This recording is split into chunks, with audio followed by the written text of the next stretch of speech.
Bill Gates on why he'll carry on using private jets and campaigning on climate change. And why he's not hypocritical at all. Now, what's he going to say? How is he going to excuse himself? Now, Bill Gates does not agree that using a private jet and campaigning on the issue of climate change represents a contradiction open to allegations of hypocrisy. No, if you could just fly in a regular passenger plane and yet you opt to take a private jet, yes, you're a fucking hypocrite. You're just dumping all that extra carbon into the atmosphere just like for nothing. It's not needed. All right, during a wide-ranging interview with the Big Black Cock aired at the end of last week, Gates was asked for his views on the charge that a climate change campaigner using a private jet to travel around the world was a hypocrite. Yeah, of course he's going to deny that.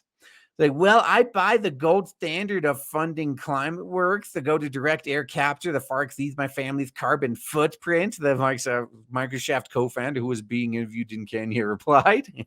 Oh, God. When they're going to have all the rest of us eating bugs, they're still going to be eating steak. And when we call them out on it, they'll say, well, we made the rest of you eat bugs. So we reduced the carbon footprint by a lot more than we're contributing to it now. Or when they basically ban cars for the rest of us, they'll be flying around in their private jets. They, of course, will have their private convoys of cars. And when we call them out on it, like, well, yeah, sure, I guess I'm contributing some carbon now, but I stopped all of you from contributing carbon. Therefore, my carbon footprint is still net negative. And I've spent billions of dollars on climate innovation. So, should I stay at home and not come to Kenya and learn about farming and malaria? No, you could go to Kenya. Just take a regular passenger plane. The billionaire added that he was comfortable with the idea that not only am I not part of the problem by paying for the offsets, I'm also, but also through the billions that my breakthrough energy group is spending, I'm part of that solution.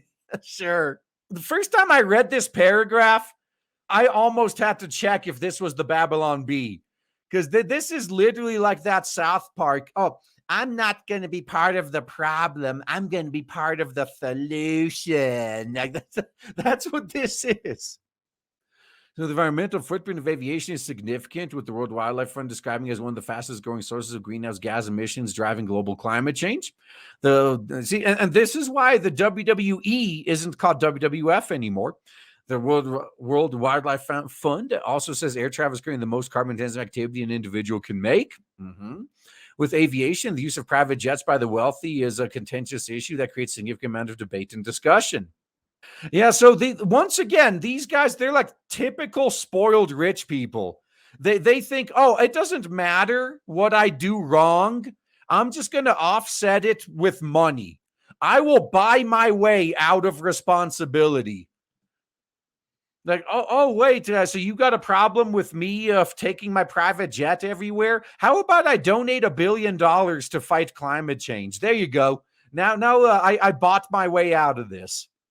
Climeworks, which has offices in Switzerland and Germany, has clients such as Stripe and Microsoft, and the Microsoft Climate Innovation Fund is invested in the company.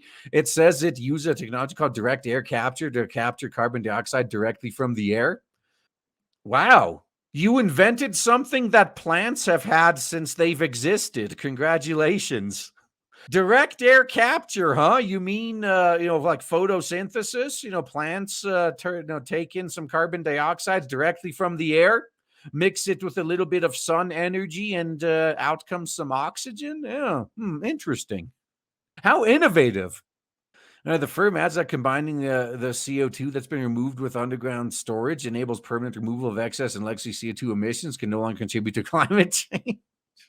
So you want to suffocate plants. Gates has previously spoken about using Climeworks to pay for direct air capture. While the sector has high-profile backers, it faces challenges. Yeah, isn't it very energy intensive? The International Energy Agency, for instance, notes that capturing carbon dioxide from the air is more energy intensive and therefore expensive than capturing it from a point source. And plus, you have plants are already doing it, Like, plants exist, right? If you get rid of all the carbon dioxide, that the plants are all going to die, right? Probably would be very inconvenient. Carbon removal technologies such as direct air capture are not an alternative to cutting emissions or an excuse for delayed action, but they could be an important part of the suite of technology options used to achieve climate goals. As long as it looks good on paper, that's good.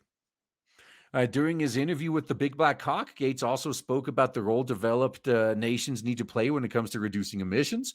What rich countries owe the entire world is that they need to get their emissions down to zero as fast as they can. What? Well, okay. As a rich individual from a rich country, start with yourself. Get your emissions down to zero. That's not enough because they have so much in the way of resources. They also need to invent new approaches so that the cost of being green, the cost of not having emissions and theirs gets down to be zero. There is a way to do that, and that's why they're going with the depopulation agenda. So a new way of making cement or steel, electric passenger cars, they're all in rich countries, and they've got to solve it so they can turn the middle income countries and say, okay, now, India being a good example, here's how you can make steel, here's how you can make cement. They know how. For the low income countries, as you get rich, you're much more resilient against climate disasters. So improving the economies through health, indoctrination, agriculture is what we owe the low income countries. Do you really think Bill Gates wants to do that? He wants these low income countries to exist so he can keep using them to experiment.